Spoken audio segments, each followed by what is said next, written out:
हाय दोस्तों, नमस्ते। मेरा नाम धर्मेंद्र है। आज मैं बघौड़ा गांव कलवारी में आया हूं और आप देख रहे हैं पीछे सर हैं और सर से परिचय लेते हैं। और यहां पंकज जी महाराज का आवागमन होने वाला है। सर, अपना नाम बता दीजिए। हमारा नाम इंद्राज यादव है, ग्राम फूलपुर है और ब्लॉक बहादुरपुर के रहने वाले हैं। तो ये फूलपुर कहाँ है जो आपका गांव है? यहीं कलवारी से 3-4 किलोमीटर है, दक्षिण पड़ता है। तो ये कौन सा कार्यक्रम होने वाला है यहाँ? ये कार्यक्रम है बाबा जय गुरुदेव जी महाराज के उत्तराधिकारी, जो जय गुरुदेव धर्म प्रचारक संस्था मथुरा के अध्यक्ष हैं, उन्हीं का कार्यक्रम है। उन्हें हम लोग जो है पूज्य पंकज जी महाराज कहते हैं और उन्हीं का कार्यक्रम है। ये मद्य निषेध, शाकाहार, सदाचार, वैचारिक क्रांति का संदेश लेकर निकले हुए हैं और सभी 3 जिलों का है। ये बस्ती ज़िला और वो जो है कुशीनगर, उसके बाद ये क्या नाम है, अरे यहाँ एक है गाजीपुर। तो ये 4 जिले में है? 3 जिले में। 3 जिले में। तो यहाँ कब किस समय आएंगे महाराज जी? देखिए, ये जो है पहले को ये 31 को वो निकले हैं, आज मथुरा आश्रम से निकले हैं और आज जो है ये लखनऊ में वो आ जाएंगे। उनका कार्यक्रम कल 1 तारीख को है।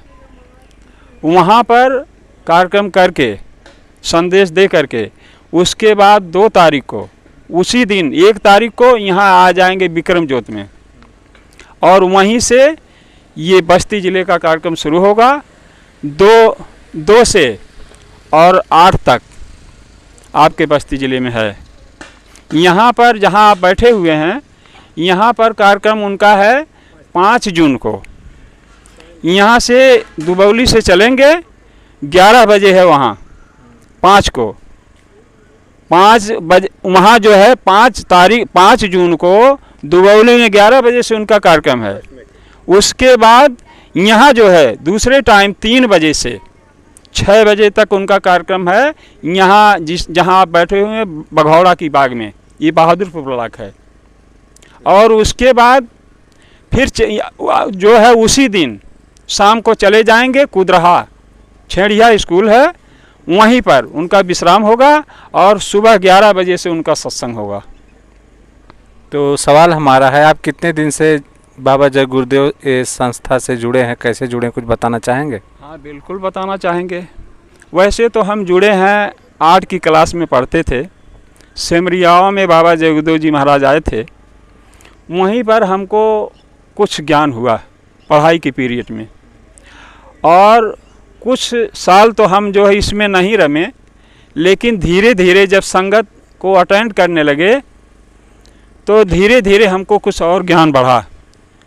सत्संग से, संदेश से आने जाने से मथुरा आने जाने लगे तो वहीं से हमको ज्ञान प्राप्त हुआ कि ये मनुष्य शरीर किसके लिए मिला है। तो वहीं से हम जो है ये साधन नाम जो कि साधना जो बाबा जय गुरुदेव जी महाराज देते थे, नामदान जिसे कहते हैं, वो हम उसकी साधना में लग गए। ये नामदान क्या है, थोड़ा सा स्पष्ट कर। नामदान है आत्मा का धन, जो मरने के बाद सबके साथ जाता है। तो इसका ध्यान कैसे लगाए जाते, क्या है? इसका ध्यान की क्रिया वही महाराज जी बताते हैं, इसका अधिकारी और कोई नहीं है। तो आएंगे पंकज जी महाराज, यही नाम जो कि साधना जो है, आत्मा और परमात्मा से आप कैसे मिलेंगे, ये मनुष्य शरीर क्या है, इसमें प्रभु से मिलने का रास्ता कहाँ है, ये सब खोल करके बताते हैं। स्वर्ग, वैकुंठ, ईश्वर, ब्रह्म, पार ब्रह्म, ये सब खोल कर इसी मनुष्य शरीर से इसमें एक ऐसा रास्ता है, उसी का भेद बताते हैं। तो जैसे आपकी उम्र जो है बहुत ज़्यादा है, मतलब पंकज जी महाराज से ज़्यादा ही है।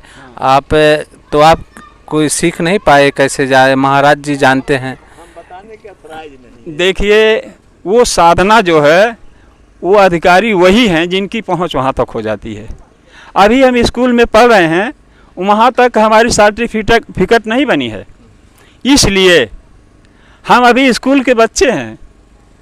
और वो जो है देखिए, शक्तियाँ जो हैं यहाँ जब आती हैं, कभी चाहे जब आई हो चाहे जिस समय में, पहले वो शक्तियाँ आती हैं और उसके साथ जो सहायक शक्तियाँ होती हैं। तब जब वो महापुरुष जो है, युग पुरुष जो होता है, जब अपने महाशक्तियों को जताना बताना होता है तो घूम घूम करके सबको बटोर लेता है। ऐसा राम ने किया, ऐसा कृष्ण ने किया, बाबा जगदेव जी महाराज भी देखिए ऐसी शक्तियों को जगाया और उन पर संस्कार डाला। वही शक्तियाँ आज जो काम कर रही हैं, अब नवयुवक में यही शक्तियाँ जो नवयुवक में उतरी हुई हैं, और ये उत्तराधिकारी जी ये भी नवयुवक हैं। तो नवयुवक जो है दल ये बन रहा है, यानी महिला और पुरुष का। तो इसी में बाबा जगदेव जी महाराज सन 1772 में कहे थे कि वो अवतारिक शक्तियाँ जो परिवर्तन करने वाली हैं वो आ चुकी हैं। कोई अभी स्कूल में पढ़ रहे हैं, कोई डिग्री लेकर निकल गए हैं, लेकिन वो जब महापुरुष आएगा, वो महाबली, वो जब आएगा नौजवान, तो अपनी शक्तियों को इकट्ठा कर लेगा और पहले सबको संदेश देगा दुनिया वालों को। जब दुनिया उस विनाश के कगार पर होगी तब वो अपना जो है वैचारिक क्रांति का संदेश सबको देगा। जो मान लेगा, जो शाकाहारी हो जाएगा, वो बच जाएगा और नहीं सबका विनाश हो जाएगा। तो ये संदेश इस समय ज़्यादा ज़रूरत आ गई है। हाँ जरूर, ये संदेश आज अनिवार्य है। जहाँ दो पाटे पर छिड़ी हो लड़ाई, और वहाँ पर जैसे कौरव और पांडव की लड़ाई थी, तो उसमें कृष्ण भगवान जो धार्मिक लोग होते हैं, महायुग पुरुष होते हैं, वो जो है उस समय भी कई प्रस्ताव देते हैं।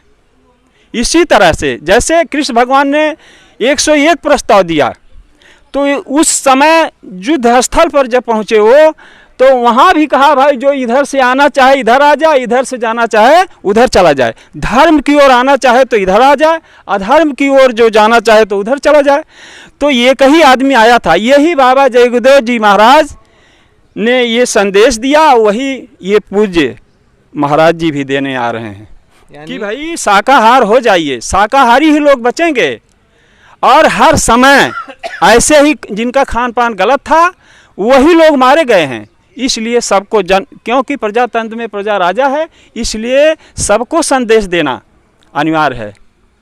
नहीं तो महाराज जी दो संदेश देते हैं, एक जो है आत्मा को परमात्मा से मिलाने का, हाँ। और दूसरा जो है शाकाहारी। तो दोनों अलग है कि दोनों एक है? नहीं, दोनों एक है। तो इसे एक ही है। तो स्पष्ट थोड़ा करिए। शाकाहारी आप रहेंगे, आपका मन बुद्धि चित्त संतुलित रहेगा, तभी आप भजन कर सकते हैं। भजन न हुई है तामस देहा। ये देखिए व्याख्या वहाँ रामायण में दिया गया है कि भजन जो है तामसी चीज खाने से नहीं, तामसी शरीर से नहीं होगा। ये रावण ने प्रमाण दिया है।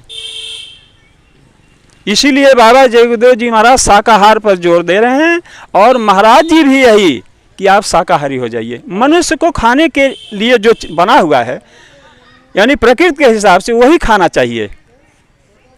इसमें तमाम प्रमाण आपके शास्त्रों में है। अन्न खाए सो मानवा, मांस खाए वह स्वान, अन्न मांस दोनों भक्षे ये राक्षस प्रमाण। तो देखिए आप स्वयं विचार कर लीजिए कि हम कौन हैं। तो इसी को राक्षसी प्रवृत्ति को छोड़ करके आप जो है धार्मिक प्रवृत्ति में आइए, मानवीय प्रवृत्ति में आइए, मानवता लाइए, इंसानियत लाइए। तो इसमें यदि कोई मांस ज़्यादा खाता है, मांस खाने से यदि मांसाहारी लोग पृथ्वी पे ज़्यादा हो जाते हैं, तो कोई असंतुलन होने वाला है? अरे बिल्कुल होने वाला। जब जब हुए धर्म की हानि, यानी अधर्मियों की बात, ऐसे खान पान वालों ज़्यादा हो जाते हैं, तभी तभी कोई न कोई शक्ति आती है और पहले बताती है, सबको चेताती है। और जब लोग नहीं मानते, जो मान जाते हैं उनकी रक्षा हो जाती है, और जो नहीं मानते उनका विनाश हो जाता है। नहीं, जैसे पृथ्वी पर शाकाहारी भी जीव रहते हैं, मनुष्य भी एक जीव है। तो जैसे शेर है, कुत्ता है, और जो बिल्ली है, और चीता है, जंगली जानवर बहुत सारे हैं जो है वो शाकाहारी होते हैं, मांसाहारी दोनों होते हैं। लेकिन मनुष्य भी शाकाहारी मांसाहारी है। तो इसमें कोई ज़्यादा अंतर तो दिखाई नहीं देता है। नहीं, देखिए इसमें जो है प्रकृति के हिसाब से इसमें पहचान बताए गए हैं शाकाहारी और मांसाहारी के। तो बताइए पहचान। हाँ, शाकाहारी के पहचान है, जब वो पैदा होगा तो उसकी आंखें खुली होती हैं, और वो जो है पानी जब पिएगा तो खींच कर पानी पीता है, और उसके नाखून चौड़े चौड़े होते हैं और उसके पसीना आता है। लेकिन मांसाहारी जीव जो हैं वो जब पैदा होते हैं तो उनकी आंखें बंद होती हैं कुछ दिन। इसमें एक सवाल उत्पन्न होता है, जैसे अभी हाथी है और बकरी है जो शाकाहारी जानवर हैं, यदि वो मांस गलती से भी खा लेते हैं तो बीमार पड़ जाते हैं, लेकिन मनुष्य ऐसा नहीं होता मनुष्य के साथ। देखिए, इसमें शाकाहारी जीव भी हैं और मांसाहारी जीवों का अलग अलग जो है प्रकृति ने बनाया है। जैसे शाकाहारी जो हैं, बकरी, भेड़, गाय, ये सब जो हैं, गधा, ये सब शाकाहारी में आते हैं। आप गधे को ले लीजिए, थोड़ा सा जानवर है ना, अगर इसके आगे आप प्रमाण देख लीजिए परीक्षा करके, अगर गधे के नाद में आप मांस डाल दीजिए एक टुकड़ा, तो घूम उसको नहीं सूंघेगा, वो घास की तरफ देखेगा। नहीं, जैसे हमारे कहने उसको जबरदस्ती या किसी तरह से उसको खिला भी दिया जाए तो बीमार पड़ जाएगा। ये है, जबरदस्ती अगर आप खिलाएंगे तो उसके कुछ भी हो सकता है, क्योंकि वो शाकाहारी प्राणी है। लेकिन मनुष्य के साथ ऐसा नहीं होता है। देखिए, मनुष्य के साथ होता है। देखिए, जब किसी चीज़ का, किसी पक्षी का या किसी जानवर का आप मांस खाएंगे, जैसे आदमी बीमार हो गया तो जब खून की कमी हो गई तो उसका खून का मेल लिया जाता है कि नहीं लिया जाता है? तो खून ग्रुप लिया जाता है ना, और अगर बेग्रुप हो गया तो मनुष्य नहीं मर जाएगा, इसीलिए ग्रुप लिया जाता है। जानवर का खून अलग है, मनुष्य का खून अलग है, इसका ग्रुप अलग है, उसके कीटाणु भी अलग अलग है। अगर मनुष्य जो है उस जानवर के, मान लीजिए बीमार है वो, और बीमार बकरी है या मुर्गी है, उसके भी बीमारी होती है, उसको खा लिया तो उसका खून जब बेमेल हो गया तो दवा की जाएगी मनुष्य की। मनुष्य का डोज कम होता है, जानवर की डोज ज़्यादा होती है। अगर वो डोज मनुष्य को दे दिया जाए तो मनुष्य एक्सपायर कर जाएगा। इसलिए मनुष्य की दवा अलग बनी है, उनकी दवा अलग बनी है। तो बेमेल जब हो जाएगा तो बीमारी जो लग जाएगी जानवर की और इंजेक्शन दवा दी जाएगी मनुष्य की, तो कैसे ठीक होगा? अगला एक सवाल है, जैसे आप एक कपड़े पहने हैं, ये जूट के कपड़े हैं, तो जूट कपड़ा वो भी ज़मीन से पैदा होता है, मतलब वो भी जूट ही, मतलब वो जूट से पैदा होता है, और जो है जो काटन होता है, रुई होता है, वो भी ज़मीन से ही पैदा होता है। तो आप काटन के कपड़े क्यों नहीं पहने, जूट के क्यों पहने हैं, कुछ बताना चाहेंगे? ये इसमें हम बता रहे हैं, आपको प्रमाण दे रहे हैं। आप भी जानते होंगे कि महात्मा गांधी ने जब देश में आज़ादी लेने को हुआ, यानी व्यभिचार यानी विदेशियों को भगाने को हुआ, तो एक संकल्प उनका था, एक ड्रेस था कि खादी अपने हाथ से जो बनाया जाए। क्योंकि जब ज़्यादा उन्होंने अत्याचार किया तो इन्होंने कहा भाई क्यों नहीं अपने हाथ से अपने देश का पहना जाए। तो ये खादी ना, उसमें लिखा था कि खादी नहीं, ये विचार है। विचार बदलने के लिए कि आप हिंदुस्तानी बनिए, विदेशी मत बनिए, विदेशी कपड़ों का बहिष्कार कीजिए। इसी तरह से बाबा जय गुरुदेव जी महाराज ये 1 करोड़ लोगों को टाट पहनाया था, जैसे उनके संदेश को लोगों तक पहुंचाने के लिए। और ये त्याग तपस्या, जब तक धर्म की स्थापना नहीं हो जाएगी तब तक ये टाट पहना जाएगा, ये संकल्प है उसका। लेकिन बहुत कम लोग पहनते हैं, जय गुरुदेव में बहुत कम लोग पहनते हैं। देखिए, ये पहने थे जब, तब 1 करोड़ से ज़्यादा पहन लिए थे, लेकिन आदेश था 1 करोड़। लेकिन जो लोग पहन लिए थे 1 करोड़ के, उसमें परीक्षा हुई, कोई लोकलाज में चला गया और कोई जो है वैसे छोड़ दिया। लेकिन 1 करोड़ थे, लेकिन इसमें अब सब ये बुजुर्ग हो गए तो इसमें कितने लोग चले गए, इसीलिए नए लोग नहीं पहन रहे हैं। देखिए, नए लोगों का आदेश नहीं है, बाबा जय गुरुदेव जी महाराज ने 1 करोड़ लोगों को आदेश दिया था। देखिए, जब उन्होंने देखा कि ये जो है बुजुर्ग हो गए, इनका जो है सीमा समाप्त होने वाला है, तो उन्होंने एक नया आदेश जारी कर दिया। वो जैकेट, एक जो है शाकाहारी जैकेट पहनने का आदेश दे दिया। तो आप देख लीजिए, अगर इत्मीनान करके आप देखिए, पता लगा लीजिए, तो टाट वालों से ज़्यादा 2 हिस्सा बढ़ गए हैं जैकेट। अब ये देखिए, ये चाहे जहाँ रहेंगे, इसमें सभी लोग हैं, सेठ साहूकार, कर्मचारी, अधिकारी, पढ़े लिखे अनपढ़ सब लोग हैं। और ये प्रचार, जैसे बाबा जगदेव जी महाराज जब काफिला निकालते थे तो यही पहले बोलते थे कि भाई रेडियो और अखबार ये जनता के हित ऐसी नहीं रहे, क्योंकि जो अच्छा काम होता, अच्छा कार्यक्रम जो धार्मिक होता है, ये इसको उसमें नहीं निकालते हैं, ये बिकाऊ हो गए। इसलिए उन्होंने ये करोड़ लोगों को टाट पिन्हाया और ये उनका मुख जो है रेडियो बना दिया, पेट उनका अखबार बना दिया। रात दिन बुलाइए तो आपको संदेश देते रहेंगे। और यही चीज़ देखिए, जब देखा कि टाट वाले कम हो रहे हैं तो उन्होंने शाकाहारी जैकेट पहना दिया, शाकाहारी टोपी लगवा दिया। तो ऐसे ऐसे नौजवान, बच्चे, स्त्रियां भी उसमें सब हैं। और ये बाबा जगदेव के उस मिशन को ये महाराज जी ही उसी चीज़ को देने आ रहे हैं और यही उनके सिपाही हैं। और इन्हीं से परिवर्तन होगा। जैसे 5 पांडवों से कौरवों का विनाश हुआ, ऐसे बाबा जगदेव के इन्हीं जाकिरधारियों से देश में परिवर्तन होगा। लेकिन अगर जो लोग मान जाएंगे, शाकाहारी बन जाएंगे, उनका बचाव हो जाएगा, और जो नहीं मानेंगे उनका विनाश हो जाएगा। एक आखिरी सवाल हमारा है। पूछिए। सवाल यह है कि जैसे हमारे जेब में मोबाइल है, बड़ी बड़ी मशीनें हैं, जैसे जो आज खेत की जुताई जो है रोटावेटर से हो रहा है, और बड़ी बड़ी जुताई की मशीनें हैं, और जो खेत कई महीने में नहीं तैयार हो पाता था वो मिनटों में तैयार हो जा रहा है। तो इस पृथ्वी पर जो मनुष्य है, सरल जीवन तो मशीनों ने बनाया है। जिस जीवन को जैसे गर्मी लग रहा तो फैन का यूज कर रहे हैं, तो इस तरह से विज्ञान जो हमारे जीवन को सहज बना रहा है।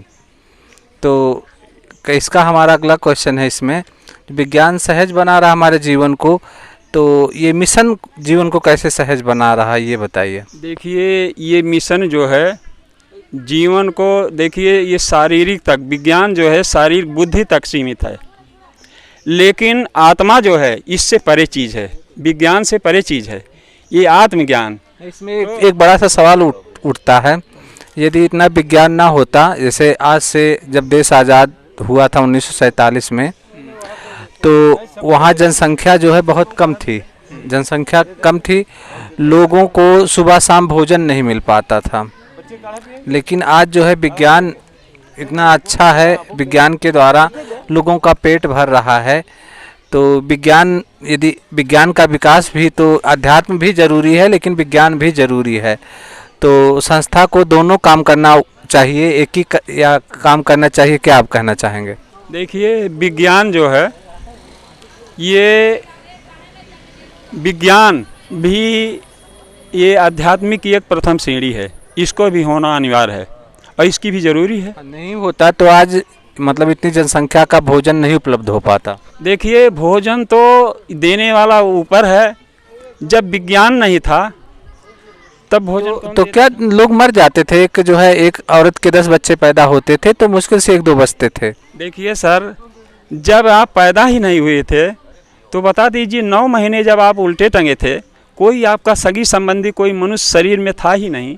उस समय आपको कौन खिलाया, किसने रक्षा किया, किसने परवरिश किया, कौन सा विज्ञान था, जरा बताइए आप।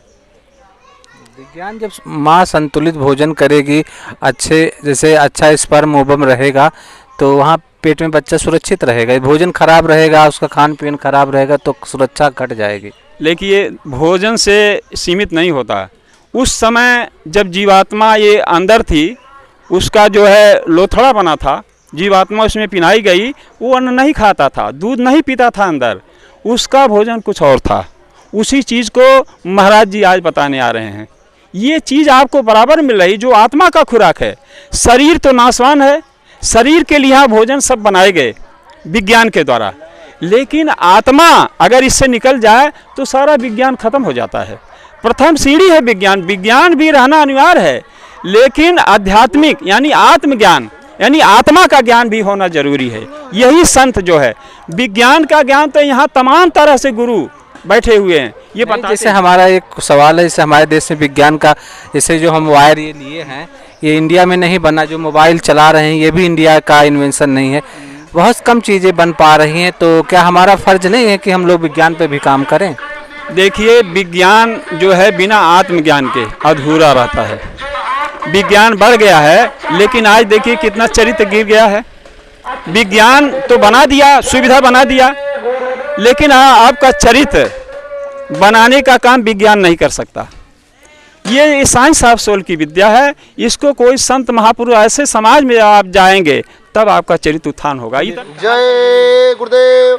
मथुरा नगरी के महान संत, परम संत बाबा जय गुरुदेव जी महाराज के उत्तराधिकारी, वक्त के आला फकीर पूज्य हुजूर महाराज जी अपने विशाल जन जागरण काफिला को लेकर के कुशौरा पावर हाउस के पश्चिम बघौड़ा ग्राम की बगिया में दिव्य अलौकिक आध्यात्मिक सत्संग संदेश सुनाने जा रहे हैं। सत्संग की गंगा आपके दरवाजे से होकर बहने जा रही है। अरे सत्संग एक ऐसी जगह होती है जहां मनुष्य के हर शंका का समाधान किया जाता है। पूज्य हुजूर महाराज जी एक अच्छे देश के समाज का निर्माण करने के लिए, लोगों को मानवतावादी बनाने के लिए, लोगों के दिलों में प्रेम और प्यार पैदा करने के लिए, लोगों को धर्म का रास्ता दिखाने के लिए, अरे भाई भाई के रिश्ते में प्रेम और प्यार पैदा करने के लिए, भाई बहन के बंधन में प्रेम भाई बहन के बीच में प्रेम और प्यार का बंधन बांधने के लिए,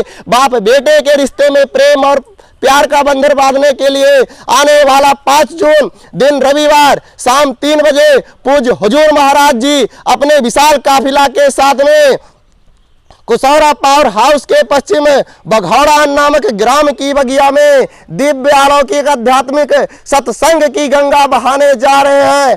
अरे ग्रामवासी भाई बहन, आप सब बड़े सौभाग्यशाली हैं कि ऐसे कलिकाल में संत महात्मा वक्त के आला फकीर पूज्य हुजूर महाराज जी के सत्संग और उनके दर्शन होने का अवसर आपको प्राप्त हुआ। आप सब बड़े सौभाग्यशाली हैं। हम हाथ जोड़कर निवेदन प्रार्थना करते हैं कि सत्संग में पधार कर सत्संग का लाभ उठाएं, जिससे आपका ये मानव जीवन सार्थक बन सके। महापुरुषों द्वारा कहा गया है कि सत्संग जल जो कोई पावे, अरे मैला ई सब कट कट जावे। सत्संग जल जो कोई पावे, मैला ई सब कट कट जावे। ये ऐसी जगह है जहाँ पे कौवा स्नान करता और हंस बन करके बाहर निकलता। तो प्रेमी भाई बहन, आप सभी से जय गुरुदेव युवा संगत के भाई हाथ जोड़ करके निवेदन प्रार्थना करते हैं। आने वाला 5 जून दिन रविवार शाम 3 बजे पूज्य हुजूर महाराज जी के संदेश को सुने और अपने जीवन में अमल लाएं, जिससे एक अच्छे देश के समाज का निर्माण हो सके, चरित्र उत्थान हो सके। जय गुरुदेव। तो आपकी कितना उम्र है? जी 20 वर्ष। कहाँ से हैं आप? ग्राम बरेजोत। तो कितने साल से जुड़े हैं? हम तो बचपन से सत्संग में आते जाते थे मतलब, लेकिन अभी संघ से जुड़े हमें 1.25 साल हुआ। तो इतना जोश कहाँ से आया है आपके अंदर? तो गुरु महाराज की दया, ये चाचा लोगों का आशीर्वाद, इन्होंने सिखा करके हमको बताया कि ऐसे ऐसे प्रचार प्रसार मतलब करना चाहिए। तो आपके जीवन का क्या उद्देश्य है, क्या आप बनना चाहते हैं? क्योंकि अभी आपकी उम्र कितना बताया आपने? हमारा उम्र 20 वर्ष। हाँ, 20 वर्ष आपने बताया। जी। तो 20 वर्ष के बाद जो है अपनी ज़िंदगी को कैसे चलाएंगे, क्या करना चाहेंगे, कुछ बताना चाहेंगे? बस अभी तो हमारा लक्ष्य है एक हमारी बहन की शादी करना, उसके करके उसके बाद अपना ये जीवन जो है गुरु महाराज के चरणों में अर्पित करने का उद्देश्य। बाकी गुरु महाराज की इच्छा क्या करवाएंगे वही जाने। तो मतलब आप मथुरा में जाके रहेंगे? वो तो गुरु महाराज जाने आगे का समय कैसा रहेगा। जैसे आपको आदेश मिलेगा वैसे करेंगे? हाँ, जैसे गुरु महाराज की दया रहेगी, क्योंकि उन्हीं के द्वारा सब काम होता है। जैसा आदेश निर्देश मिलेगा गुरु महाराज की दया। गवर्नमेंट जॉब नहीं करना चाहते हैं? नहीं, सरकारी नौकरी के लिए कोई तैयारी नहीं करते? नहीं, केवल हम अभी और प्राइवेट नौकरी के लिए? नहीं, हम खुद काम करते हैं, कार्यकर्ता हैं। कौन सा काम करते? फैब्रिकेशन लोहे का काम करते हैं। तो अभी करेंगे लगभग 7-8 साल। 7-8 साल के बाद अपना जीवन जो है गुरु महाराज के चरणों में समर्पित करना चाहते हैं।